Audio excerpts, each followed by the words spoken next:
우리 말씀의 제목은 무익한 종의 인간관계, 무익한 종의 인간관계라는 제목을 하는 말씀 선포하겠습니다. 우리가 예수님을 마음으로 믿고 입으로 고백하면 죄와 죽음에서 해방되어서 하나님의 자녀가 되고 영원한 생명을 얻습니다. 그 모든 피조물은 하나님이 정하신 만큼 살다가 하늘나라로 돌아갑니다. 그 후에는 공의로운 하나님의 심판이 있습니다. 우리가 죽음을 두려워하는 것은 한 번도 우리가 경험하지 못했기 때문에 죽음이 두렵죠. 하지만 죽음보다 더 두려운 것은 죽음 후에 공의롭고 정의로운 하나님의 심판이 기다리고 있다는 것이죠. 히브리서 9장 27절 말씀 보면 사람이 한 번 죽는 것은 정해진 일이요 그 뒤에는 심판이 있다라고 말씀하셨습니다. 그럼 이 말씀에서 누가 우리의 생명을 정하신다는 것이죠? 바로 창조주 하나님께서 우리의 운명을 정하고 계시다는 거예요. 그러니까 하늘에 나는 새 한 마리도 하나님께서 허락지 않으시면 떨어지지 않습니다. 그리고 아무리 하찮은 생명체라도 주님께서 허락하시면 그 생명은 죽을 수밖에 없는 것이죠. 여기서 우리는 한 가지 진리를 깨닫습니다. 우리의 인생이 우리의 것이 아니라 하나님의 것이라는 것이죠. 그래서 우리는 우리 인생을 능동적으로 사는 것이 아니라 창조주 하나님께서 우리를 이끄시는 수동적 인생을 살아가고 있는 것입니다. 그러면 하나님께서 우리에게 허락하시 주신 인생이라는 시간을 어떻게 아름답고 가치 있고 의미 있게 사용할 수 있을까? 너무 우리는 알고 있죠? 날마다 예수님과 동행하면서 우리 주변 사람들과 좋은 릴레이션십, 좋은 관계를 맺으며 살아가는 겁니다. 그런 인간관계를 통해서 우리 삶 속에서 성령의 9가지 열매, 사랑과 희락과 화평과 인내와 자비와 양선과 충성과 온유와 절제, 이런 성령의 열매를 맺는 것, 다시 말하면 예수님의 성품을 담아가는 것이 이 세상에서 가장 가치 있고 의미 있는 삶이죠. 이것이 바로 그리스도의 신앙 생활입니다. 그리스도의 신앙 생활은 지루한 것이 아니고 그리고 따분한 것이 아닙니다. 날마다 설레이고요, 날마다 새로운 것입니다. 왜냐하면 우리를 사랑하셔서 자기 전부를 내어주신 예수님과 날마다 동행하기 때문이죠. 그리고 예수님께서 날마다 우리에게 주신 작고 큰 그런 어떤 은혜와 기적들을 경험할 수 있기 때문에 우리는 날마다 새롭고 아주 설레는 삶을 살 수가 있는 겁니다. 예수님은 살아계십니다. 믿으시죠? 예수님은 성령을 통해서 지금 우리와 함께 하십니다. 우리가 믿음으로 영적인 오감을 좀 열면 우리 향하신 세밀한 음성을 들을 수가 있어요. 그리고 주님께서 우리를 도와주시려는 그 손길을 잡을 수가 있습니다. 우리가 교회만 다니면서 예수님의 어떤 도우심과 예수님을 숨결을 경험하지 못한다면 이것은 너무도 비극적인 생활이죠. 예수님은 하늘나라에 계신 것뿐만 아니라 지금 이 자리에 여러분 가운데 함께 하십니다. 여호와 샤마, 주님께서 그곳에 계시다. 여러분 느끼십니까? 아멘. 오늘 이 시간에 믿음의 눈을 뜨시기 바랍니다. 그래서 믿음의 길을 열어주십시오. 그러면 예수님의 숨결을 느끼게 될 것입니다. 그러면 교회 안에서 또는 교회 밖에서 예수님과 동행하는 그리스도의 신앙생활을 어떻게 잘할 수 있을까? 오늘 함께 보겠습니다. 있습니다. 교회 안에서 우리는 죄의 덫이 아니라 영혼의 닻이 된다는 것입니다. 우리가 사회생활을 하는 초년생에게 물어봤어요. 무엇이 어렵냐고 했더니 일은 어렵지 않은데 사람 관계가 너무 어렵다고, 너무 스트레스 받아서 그만두고 싶다고 그렇게 말하고 있더라고요. 그래서 교회도 비슷한 것 같아요. 우리 교회도 어떻게 보면 신앙생활이기 때문에 나와 다른 기질, 다른 사람들이 만나기 때문에 갈등이 있을 수 있어요. 그래서 교회에서도 서로에게 상처와 죄를 짓게 함으로 어떤 사람은 죄의 덫을 놓는 경우가 있습니다. 우리 1절 말씀 함께 있습니다. 예수께서 제자들에게 말씀하셨다. 걸려 넘어지게 하는 일이 생기지 않을 수는 없지만 그러한 일들을 일으키는 사람은 화가 있다. 아멘. 그래서 걸려 넘어지게 하는 일이란 죄를 짓게 하는 모든 유혹을 의미하고 있어요. 여기서 죄는 예수님을 만나지 못하게 하는 죄의 덫을 의미하고 있습니다. 우리가 덫을 좀 쥐덫을 좀 물어보신 적 있어요? 우리 시골에 가면 쥐덫을 많이 놓거든요. 오늘 너무 신나셨어요. 감사합니다. 이 쥐덫이 있는데 이 쥐덫이 어떻게 보면 별거 아닌 것처럼 보여요. 근데 한번 이 쥐덫에 탁 물리면 쥐는 빠져나올 수가 없어요. 치명적인 상처를 입게 됩니다. 우리의 영혼을 파괴하는 이 죄의 덫도 별거 아닌 것처럼 보여요. 사소해 보여요. 그런데 이 영혼의 이 덫에 걸리면 마음에 큰 상처를 받고 또한 주님을 떠날 수가 있습니다. 주님께 정하신 우리 거룩한 주일에 우리가 해야 할 것이 무엇이죠? 바로 교회에 나와서 우리 영혼의 양식을 먹어야 돼요. 우리 육신의 양식, 맛집을 찾아가서 그 맛을 음미할 수도 있지만 우리의 영혼의 양식도 있잖아요. 근데 우리 영혼의 양식을 먹지 않으면 우리 영혼이 조금씩 말라가고 영혼이 심지어는 죽을 수가 있습니다. 근데 이 예배를 빼먹는 수가 참 많은 것 같아요. 여가 시간 때문에 교회 안 가고, 취업 때문에 못 가고, 여행 때문에 못 가고, 별거 아닌 것처럼 보이는데 이것이 바로 죄의 유혹이고 죄의 덫이라고 성경은 말하고 있습니다. 이러한 치명적인 죄의 덫을 누가 놓을까?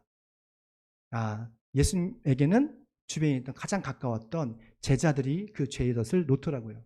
제자들은 예수님을 누구보다 잘 알았잖아요. 근데 예수님께 가까이 오는 사람들 못 오게 막는 것을 보게 됩니다.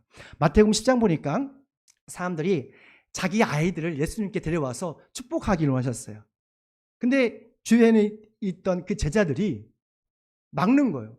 감히 어린이가. 그 당시에는 어린이가 하찮고 생산력이 없기 때문에 좀 귀찮은 존재였거든요.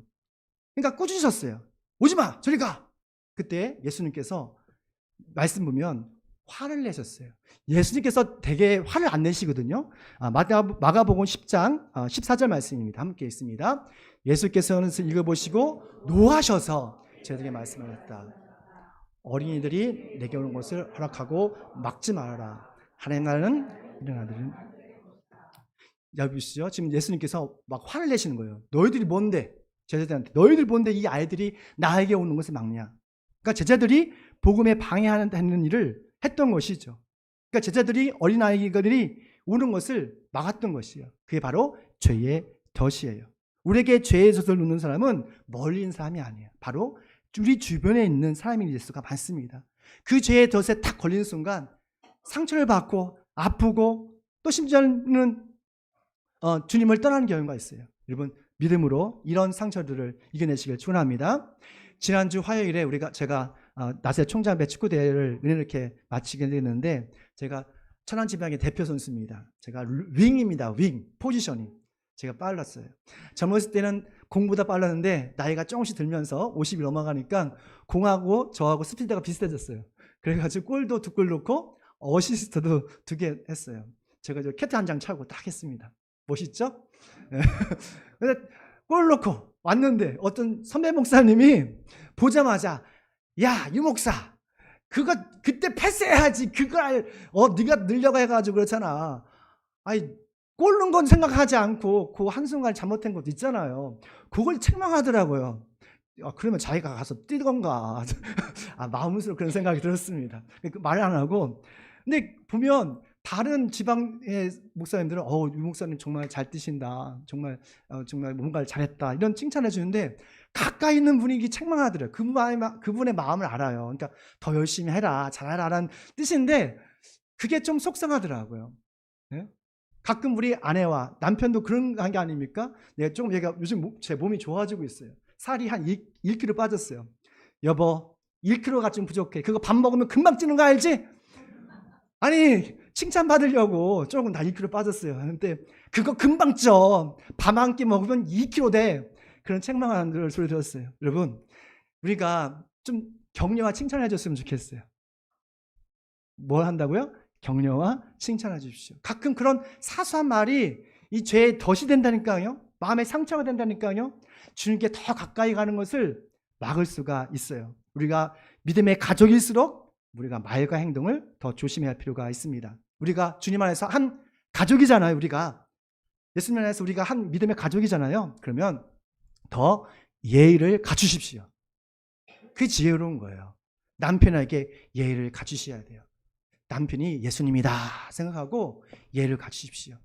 그러한 아내가 또한 예수님이다 라고 생각하고 예의를 갖추십시오. 그러면 우리가 서로에게 영혼의 다시 될 걸 믿습니다. 죄의 덫이 아니라 영혼의 닻이 돼서 우리가 주변에 있는 믿음의 사람들 든든하게 지켜가는 저희 되시길 축원합니다. 두 번째입니다. 함께 있습니다. 교회 안에서 우리는 형제제를 꾸짖고 용서할 수 있다는 것이죠. 우리가 교회 안에서 한 가족이 되고 믿음의 가족이 되면 신앙적으로 이게 바르지 못하게 가는 사람들이 몇몇이 있어요. 그때에 우리가 그들 책망할 수 있을까? 영원에서 책망할 수가 없습니다. 왜냐하면 책망하면 마음의 상처를 받기 때문에 그렇습니다. 우리 잘못된 가치관을 책망하고 내버려두지 않으면 정말 태풍 같은 그런 재앙을 맞는 수가 있거든요. 그래서 형제의 죄를 책망할 수 있는 어떤 성경적인 서유자가 우리에게 필요한 거예요. 우리 3절 말씀입니다. 함께 있습니다. 너희는 스스로 조심하여라. 믿음의 형제가 죄를 짓거든 꾸짖고 회개하는 용서하라. 아멘. 일반적으로 목회자들은 교회 성도들을 영적으로 이긴 자녀로 생각하고 소중히 여깁니다. 저에게 여러분은 너무너무 소중하고 제가 하늘나라에 갔을 때에 정말 저의 영광이고 면류관이 될 걸 확신합니다. 대부분의 목회자는 그래서 이 성도들에게 은혜의 말, 축복의 말, 격려의 말을 참 많이 해요. 하지만 하나님이 기뻐하신 설교자는 이 복음서만 설교하는 것이 아니라 가끔은 예언서도 설교할 필요가 있습니다. 예언서에 나오는 죄에 대해서, 하나님의 진노에 대해서, 그 재앙에 대해서, 또 회개에 대해서 선포할 필요가 있는 것이죠. 가끔 제가 예언서를 설교를 하잖아요. 그러면 어떤 분이 그 하나님의 진노에 대해서 알고 목사님 제 마음이 좀 부끄럽고 좀 찔렸습니다 라고 하는 분도 계시더라고요. 사실 마음이 찔러야 정상적인 거예요. 마음이 찔리고 내가 부끄러움을 알 때에 어떻게 보면 그 부끄러움을 통해서 우리가 다시 예수님께 돌아올 수 있는 것이죠. 우리가 말씀을 들으면 나의 잘못들, 죄악들이 생각납니다. 왜냐하면 하나님의 말씀은 날성고보다 더 예리하기 때문에 우리의 마음에 있는 이 암덩어리 같은 그 죄를 터치해요. 잘라내요. 그렇기 때문에 그런 통증이 있고 고통이 있는 거예요. 그걸 느끼는 분들은 살아있는 분이에요. 어떤 사람은 몸 전체가 영적인 문둥병에 걸려서 전혀 반응이 없는 분도 있어요. 하나님의 말씀을 들을 때 내가 부끄럽습니다. 나의 잘못이 생각날 때 여러분 하나님께 감사했으면 좋겠습니다. 그 순간 날선 하나님의 말씀이 우리의 몸에 있는 암덩어리 같은 그 죄악을 지금 잘라나고 있는 거예요. 선포된 말씀을 통해서 성령께서는 우리에게 우리의 잘못을 지적할 때가 있어요. 그러면 우리가 우리 죄를 반성할 수 있고 그 죄에서 돌아올 수 있는 회개를 할 수가 있는 것이죠. 우리가 회개를 하면요, 하나님 앞에서 눈물을 흘리면 하나님께서는 우리의 모든 죄를 용서하신다고 성령이 말씀하셨어요. 동이 서에서 먹는 것처럼 저 바다에 빠뜨리고 심지어는 너의 죄목조차도 기억지 않겠다라고 이사야 예언자를 통해서 이렇게 말씀하셨습니다. 정말 우리가 우리의 잘못을 생각날 때 여러분 정말 결단하시고 회개하시고 또 주께 다시 돌아오십시오. 이런 것을 주께서 용서하십니다. 그러면 우리의 행복한 신앙생활을 파괴하는 그 암덩이 같은 그 죄는 무엇일까? 오늘 말씀의 근거를 보면 두 가지가 있습니다. 첫째는 하나님의 사랑이신 예수님을 인격적으로 영접하지 않는 죄예요. 따라합시다. 예수님을 영접하지 않는 죄. 영접하지 않는 죄입니다. 중요합니다. 그러니까 하나님은 우리 모두를 너무너무 사랑하셔서 자신의 사랑하는 아들까지도 내어주실 만큼 사랑하셨습니다. 누구든지 예수님을 나의 하나님, 나의 주님으로 고백하면 하나님의 자녀가 되는 특권을 주셨어요. 하지만 사람들은 자기 인생에서 내가 왕이 되고 싶어하는 사람이 참 많더라고요. 내가 주인이고 싶어하는 사람이 참 많더라고요. 그래서 나를 위해서 다 내어주신 예수님을 영접하지 않아요. 믿지를 않아요. 이것이 하나님께서 말씀하시는 죄입니다. 두 번째는 하나님의 지혜로운 청지로 살지 못하는 것이 죄예요. 하나님께서는 우리 이 땅에서 땅에 속한 사람을 사는 것이 아니라 하늘에 속한 사람을 살기 원하십니다. 단순히 이 땅에서 돈벌이로만 하다가 직장 생활만 하다가 죽는 그런 존재가 아니라 주님의 못된 교회와 하나님의 나라를 관리하는 그런 청지기가 되기를 원하시는 거예요. 그래서 하나님께서는 우리에게 인생이라는 시간을 주셨어요. 또 우리에게 건강을 주셨어요. 또 우리에게 많은 자산을 주시고 은사를 주셨던 것이죠. 그런데 많은 사람들이 오직 자신만의 어떤 즐거움을 위해서 이런 모든 하나님이 주신 선물을 과소비하는 것이죠. 이것이 하나님의 청지기의 직무 6입니다. 다니엘서 4장에 보면 바벨론 제국을 세운 느부갓네살 왕이 나옵니다. 어느 날 느부갓네살 왕이 그 옥상에 왕국에 올라가서 주변에 있는 그 바벨론 전체를 보게 돼요. 이 바벨론 이 성이 어마어마하게 크더라고요. 바벨론 이 성 자체가 90km가 된대요. 상상을 해보십시오. 그리고 높이가 120m 돼요. 그리고 두께가 30m 돼요. 그러니까 그 성 위로 마차가 다닐 만큼 넓고 높은 그리고 큰 성을 누가 만들었냐면 바벨론의 제국을 만든 느부갓네살 왕이죠. 그때 옥상에 와서 이 엄청난 성을 보면서 느부갓네살 왕이 이런 고백을 합니다. 다니엘서 4장 30절 말씀입니다. 있습니다. 내가 세운 이 도성, 이 거대한 바벨론을 보아라. 나의 권세, 능력, 나의 영화, 나의 위엄이 그대로 나타나 있지 않느냐. 아멘. 그러니까 느부갓네살은 자기가 행한 이 엄청난 이 업적을 보고 감탄한 거예요. 나의 권세, 나의 능력, 나의 영화. 와, 정말 난 대단한 사람이야. 난 성공했어. 이런 말을 하자마자 하늘에서 하나님의 책망의 소리가 들렸어요. 느부갓네살 왕이야. 네가 오늘 너의 왕권이 너에게서 떠났다. 너는 7년 동안 미친 소처럼 다닐 것이고 하나님의 뜻에 맞는 사람을 왕으로 세울 것이다. 이 말씀을 들은 거예요. 하나님의 책망의 소리를 들었던 것이죠. 정말로 하나님의 말씀대로 7년 동안 미친 소처럼 뜰을 뜯어먹고 주님의 정한 시간에 대해서 다시 제정신으로 돌아와서 이런 간증을 합니다. 다니엘서 4장 37절 말씀이에요. 있습니다. 나는 이제 시작. 이제 나 느부갓네살은 하늘의 왕을 찬양하고 높이며 그분에게 영광을 돌리는 바이다. 이제 나 느부갓네살 왕이 하늘의 왕, 창조주 하나님이 진정한 왕이심을 지금 뭐 하는 거예요? 찬양하고 있는 거예요. 나의 영화, 나의 권세, 나의 위엄이 아니라 사실은 하나님께서 잠시 나에게 주신 왕권이었고 영광이었고 위엄이었던 거예요. 그걸 깨닫고 하나님을 찬양했습니다. 하나님의 책망과 벌이 항상 나쁘지는 않은 것 같아요. 느부갓네살 왕은 하나님의 책망으로 7년 동안 미친 소처럼 살았지만 다시 회개함으로 왕이신 하나님을 경험하고 하나님께 영광 돌리는 삶을 살게 되었습니다. 하나님께서 여러분에게 건강을 주셨어요. 그리고 정한 시간, 인생이라는 시간을 여러분에게 주신 거예요. 여러분에게 자산을 주셨어요. 은사, 재능을 주셨어요. 이것을 여러분만을 위해서 사용하지 말고 하나님의 영광을 위해서 사용하는 하나님의 청지기가 되시길 소망합니다. 그래서 주님 다시 오실 그날에 하나님께 영광을 드리고 또한 여러분은 하나님의 기쁨이 되어지는 저희 되시길 축원합니다. 저는 미얀마 친구들에게 돈을 쓰기로 작정을 했어요. 지난주에도 만나서 커피도 사주고 다음 주면서 또 밥도 사주고 할 거예요. 말리지 마세요. 거룩한 소비를 할 거예요. 저는 이런 거룩한 소비를 통해서 우리 저 새 청년에게 복음의 씨앗이 정말 심어진다면 그 한 영혼을 통해서 수많은 영혼들이 주님께 돌릴 걸 믿습니다. 그걸 기대하고 뿌리는 거예요. 또한 여러분들에게 제가 이렇게 복음을 드리고 친절 베푸는 것은 그것 때문에 그래요. 복음의 씨앗을 여러분 가슴에 뿌려주면 여러분도 가서 또 복음의 씨앗을 뿌릴 거 아니에요. 그럼 나중에 하나님 만날 때 정말 하나님께서 여러분을 영광스럽게 생각할 걸 믿습니다. 마지막입니다. 읽습니다. 교회 안에서 믿음의 말과 맡겨진 사명을 충성스럽게 완수한다는 겁니다.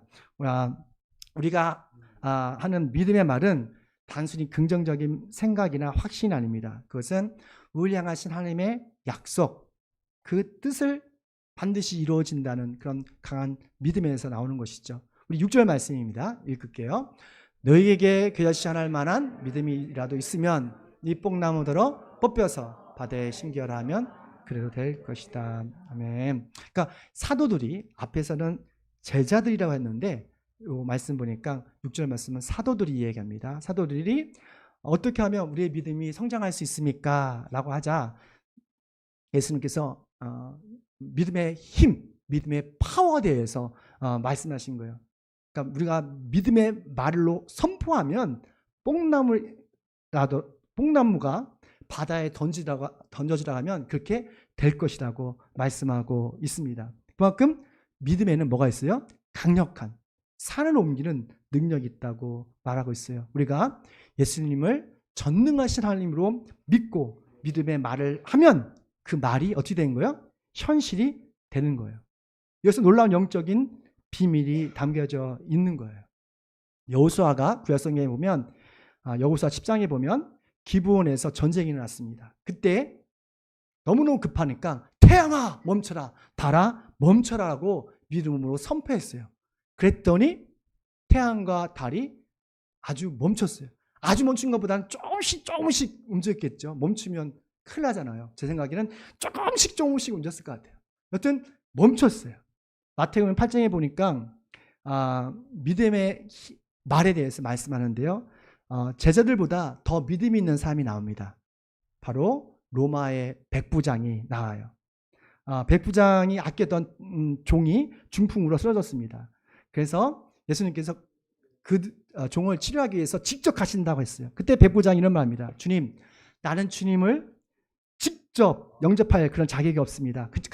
그냥 말씀만 해주십시오. 그러면 내 종이 낫겠습니다. 라는 믿음의 고백을 해요. 그러자 예수님께서 제자들과 추종자에게 이렇게 말합니다. 마태복음 8장 10절입니다. 읽습니다. 내가 진정으로 너에게 말한다. 난 지금까지 이스라엘 사람 가운데서 아무에게도 이런 믿음을 본 이름이 없다. 아멘. 예수님은 백부장의 믿음의 말을 듣고 지금 뭐하고 있는 거예요? 감동하셨어요. 그리고 그 종을 치료해 주셨습니다. 이 백부장의 믿음이 놀라운 것은 3년 동안 예수님의 제자들 항상 같이 따라다녔잖아요. 그들보다 더 큰 믿음이 다른 곳에 있었어요. 그러니까 교회에 많이 다닌다고, 오래 다닌다고 믿음이 있는 건 아니더라고요. 짧게 다녀도 우리가 믿음이 있는 사람이 있어요. 믿음으로 말하고 믿음으로 생각만 해도 이루어지는 때가 있어요. 놀라지 않습니까? 생각만 해도. 그게 바로 믿음의 능력이에요. 우리가 믿음으로 주님께 기대했으면 좋겠어요. 그리고 믿음으로 선포했으면 좋겠어요. 자꾸 믿음으로 우리 자녀를 축복하십시오. 우리 자녀를 보면 캄캄하죠. 믿음도 없는 것 같고 교회 생활도 잘하는 것 같고 하지만 믿음으로 우리 자녀를 위해서 축복해 보십시오. 그리고 믿음으로 우리 교회를 축복해 보세요. 이 나라 이 민족을 위해서 기도해 보십시오. 놀라운 열매를 맺을 걸 믿습니다. 지금 우리가 필요한 것은 많은 재산과 권력과 힘이 아니라 겨자씨 알 만한 작은 믿음이에요. 그 겨자씨 만한 그 믿음으로 하나님의 능력을 내 것처럼 사용할 수가 있는 거예요. 그러면 우리 일상이 날마다 하나님의 기적이 될 걸 믿습니다. 사도들은 또 묻습니다. 우리가 어떻게 하면 우리의 믿음이 성장할 수 있을까요? 라고 했을 때 주님께서 한 가지 비유를 이야기해 주셨어요. 바로 무익한 종. 여기 성경에 말하면 쓸모없는 종에 대해서 이야기합니다. 그 종, 지금은 종이 없지만 그 당시 종은 허드렛 일을 다 했습니다. 집 밖에서도 집 안에서도 하여간 열심히 일을 해야 되겠죠. 그래도 그 종이 아무리 애쓰고 노력해도 주인은 칭찬할 필요가 없었어요. 당연한 것이죠. 왜냐하면 종은 주인의 한 가지의 그런 소유물이에요. 소유물이기 때문에 그냥 당연시한 거예요. 우리 10절 말씀입니다. 있습니다. 이와 같이 너희도 명령을 받은 대로 다 하고 나서 우리는 쓸모없는 종입니다. 우리는 마땅히 해야 할 일을 했을 뿐입니다. 예수님께서는 보내받은 사도들에게 이 말씀하시는 거예요. 무익한 종의 섬김의 태도를 배우라는 거예요. 우리는 이 땅에서 왕 같은 그런 존재가 아니에요. 정말 예수님의 종으로 살아가야 합니다. 무익한 종은 어떤 취급을 받더라도 예수님께 맡겨주신 그 복음의 사역에 충성하는 사람들이에요. 가끔 예수님은 사도들을 세상에 버려지고 쓸모없는 그런 사람들처럼 취급을 받게 할 때가 있습니다. 그러니까 주변에 보면 이렇게 큰 교회 목사님들은 사람들이 능력 있는 목사님으로 이렇게 생각하고 존경하고, 작은 교회 목사님들은 아이고 능력도 없고 힘도 없고 그리고 그렇게 생각해서 좀 가볍게 생각하는 경향이 있어요. 우리 성도들은 다 아니지만 작은 교회 목사님하고 약속하잖아요. 약속을 안 지켜요. 전화를 해도 전화를 안 받아요. 여러분 만약에 어떤 큰 교회 목사님이나 좀 여러분의 상관이 전화하면 즉각적으로 다 받을 수 있잖아요. 오늘 9시에 만나자 안 와요. 전화해요? 끌어놔요. 카톡 보내잖아요? 차단해놔요. 작은 교회 목사라고. 근데 마음에 요즘은 그게 익숙해졌어요. 마음의 상처는 안 돼요. 위축되지도 않습니다. 그렇구나. 근데 한 가지 깨닫는 것은 우리 하나님께서는 우리가 능력이 얼마나 많고 작은 것에 관심 있는 것이 아니라 맡겨진 그 복음에 얼마나 성실한 태도를 가지냐를 더 귀하게 여기시더라고요. 그래서 요한계시록에 나오는 서머나 교회에게 이렇게 말하고 있습니다. 함께 있습니다. 죽도록 충성하라. 그러면 내가 생명의 면류관을 너에게 주겠다. 아멘. 하나님께서 우리에게 맡겨주신 사명이 크고 작은 것 그것에 상관이 없습니다. 그것에 우리가 성실하게 그것을 실천하는 게 더 중요해요. 큰 교회, 작은 교회 그 상관없다니까요.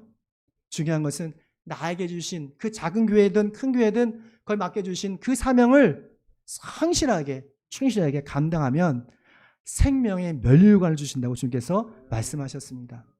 주님이 다시 오실 그날까지 하나님께서 우리에게 맡겨주신 그 사명을 아주 성실하게 감당한 저와 여러분 되시길 축원합니다.